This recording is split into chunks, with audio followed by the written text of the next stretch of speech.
cryptocurrency. A lot of people will ask, what is it? Well, in short, it is actually digital money that can be transferred virtually at no cost to anyone, or at very little cost, and it can be transferred anywhere in milliseconds.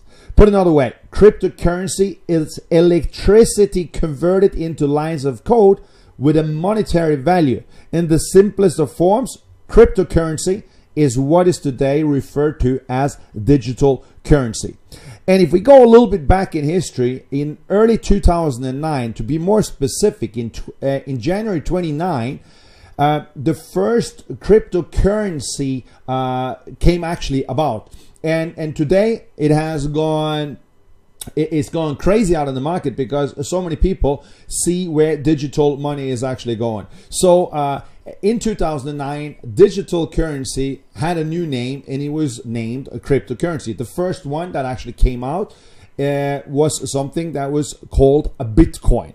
And a Bitcoin today, they've been able to actually produce half of what Bitcoin are going to be producing over the next 10 to 20 years. So that means there's been a big market demand, big demand for more currencies to come up, and I'll show you some of the major currency that is now that's now actually exploding out there in the market, and people are trying to get their hands off. Because if there's a limitation to something, people, they want it, because demand is going to increase more and more and more and more.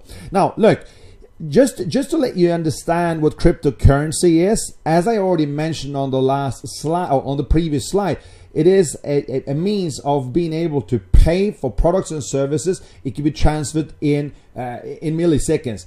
But if you would like to actually compare to what you may be using today, be it US dollars, be it euros, British pounds, kronas, or whatever currency that you're used to, it is just like any other currency, but it is digital, and it is designed for the purpose of exchanging digital information through a process made possible by certain principle of something that's referred to as cryptography. Cryptography is used to secure the transactions and to control the creation of new coins. The example here that I'm going to show you is mind-blowing, because in May 2010, one Bitcoin was valued at, listen to this, at 0.001, not 0.01 as a lot of people think it was, but it was close to nothing at all. It was 0.001. 9 months later on, it hits $1. And for those of you who understands a little bit of math, will know that that's 1,000 times increase. 1,000 times increase on something in 9 months. That's, you know, that's unheard of. But then later on, as we move in February, it goes to 31. Then in July, $100. In June, $350, and then it goes up further and further and further until it hits the $1,000 mark on November 19, 2013. $1,000. If you compare that to the price it was for one Bitcoin back in 2010, that would be 1,000,000 times higher value. 1,000,000 times. Today, it's around 600 to 650 as I'm doing this presentation. So is there a potential in digital currency, in cryptocurrency? You bet you it is. I can tell you this. In the future, you're not going to walk around with paper money or coins. No, that's going to be obsolete. What you're going to be walking around with is what you walk around with all the time anyway. And that is your cell phone or your mobile phone. And that is what you're going to be using to pay for transactions, services, and products. When you go to the supermarket, when you go to the lawyer, when you want to do any kind of transfer across border, you're going to be using your phone. So this is, of course, something that is scaring a lot of banks out there. Just the other day, a big article come out actually from the National Bank of South Africa, where they say that cryptocurrency is going to take over 40% of all banking business over the next 30 to 40 years. Why is that? Well, you think about it yourself. If you were to transfer money from your bank account to someone else in another city in the country where you live, it may take, it may happen in an hour, it may take a day. And there's of course going to be a transaction fee for doing that transfer. Now think about this. If you transfer from one country to another country, it will normally take anywhere between 3 to 4 business working days. Now, do you believe it actually takes the bank that long to send the money? Of course it doesn't. What happens is that the bank is keeping the money so they can put it into the forex market or they can make interest on your money. That's how banks makes money. So of course this is, something that scares a lot of banks out there, but they need to get on the wagon as well. So what you see today is that a lot of the major banks such as HSBC, Barclays, they're all now creating their own cryptocurrency, because if they lose the boat here, they're going to lose their business. So this is the thing. With cryptocurrency, it cannot be influenced by politics or religions. There's no inflation, it's close to zero fees, and it's immediate transactions. In other words, it happens in milliseconds. So if the banks don't get on the wagon, they're going to lose out completely. Now, today, even Wall Street are talking about this. This is the biggest thing since, the internet. When internet came along in the 80s, it was changing the way people was doing publishing. Today, cryptocurrency is going to create a change of how finances are driven in the world. You may not believe it at this stage, but I can tell you this. Not many people, they believed 25 years ago when someone would come into a shop with a plastic card and said they wanted to pay for a product or service. They were laughing. They said, you're not able to pay with a plastic card. And if you understand what I'm talking about, I'm of course talking about Visa, MasterCard, JCB, American Express, and so on. People, they were laughing. Today, I don't think any of your friends do not have either a debit or a credit card. Today, everyone pays with credit or debit cards. Me personally, I don't travel around with a lot of cash because it's unsecure, but I can travel around with a plastic card and I can pay for it using my, using it to get my services and products out there. Exactly the same thing is what's going to happen now over the next 5, 10, 20 years. People are not going to walk around with a plastic card either. They're going to just use their mobile phone. And this is what I refer to as the next generation of the .com industry, where millionaires are being made right now. Just to give you some success stories. Here's, back in 2013, there's a man that buys $27 of cryptocurrency. He forgets about it because $27 is not all that much. And then later on, he discovers it 2 years later on that it is worth $886,000. And he buys himself a luxury apartment on $27. There's another guy here, that was on Bloomberg News, where he purchased his first batch of coins, cryptocurrency, at 20 cents a piece.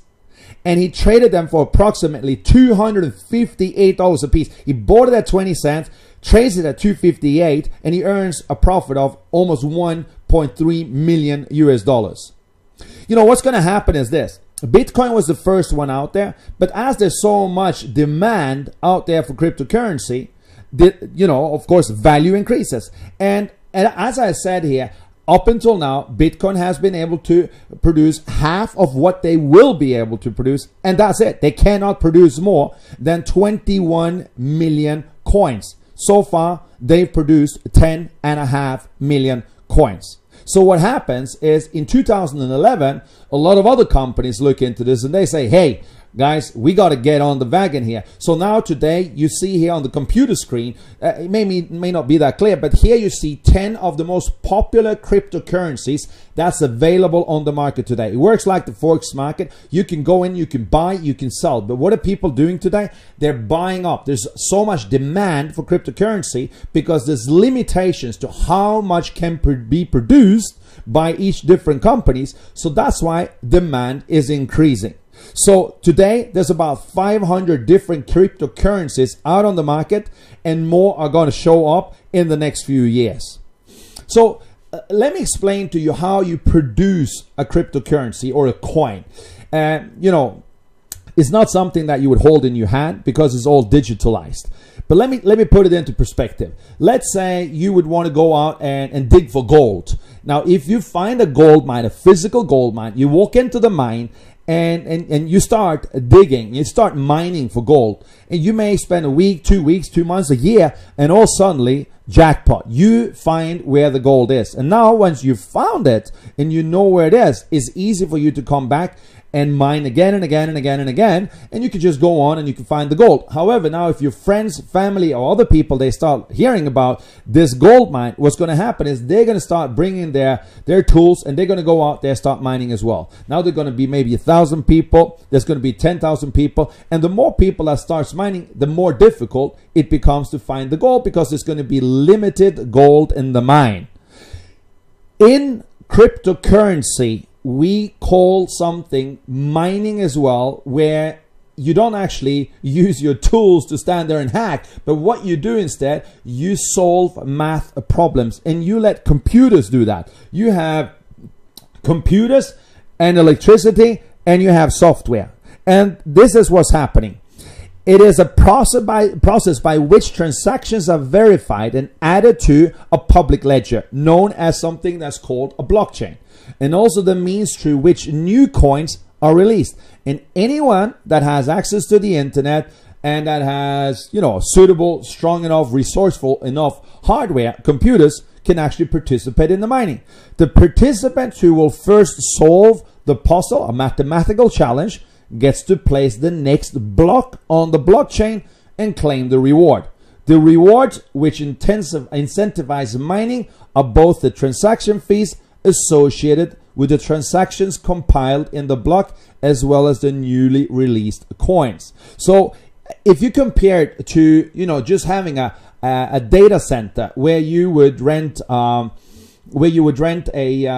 hosting service for your website, here you would have renting a location where you could do mining, and you would have people on location. So if something happens to the computer, they could go in, they could fix it, get it back up and running, and it produces coins for you 24/7. And again, these are not physical, these are virtual. It's legal. It's now been done worldwide, and that's why so many people are starting to do this. However, it's becoming more and more difficult, so that's why people are starting to look for mining centers that has both the resources, the capabilities, and that has the appropriate software and hardware, and the good enough software engineers that knows how to solve the puzzles. So, if you look at Bitfury, which is a company, is now investing $100 million in a brand new cryptocurrency mining farm. Why? Because there's so much demand. BitPay is headed to the moon, it's being said, where Richard Branson from the Virgin Group invests over $30 million. Today, some of the world's largest venture capital firms can't get enough of cryptocurrency. They're all investing into the market. And MTG Capital is to launch a new hydro-powered crypto coin mining operation. Even Siemens, they're developing a business unit that would include a blockchain application center where they invest $1 billion. And now it's gone that far that where industry is now descended on Shanghai this year for Global Blockchain Summit. So the question, of course, you ask yourself, look, I now seen the story, Carlos. I've seen that you've shown that, the first cryptocurrency went from 0.001, went up to $1,000, 1,000,000 times in value. Have I missed the boat? Well, this is the good news, guys. We have not even scratched the surface yet.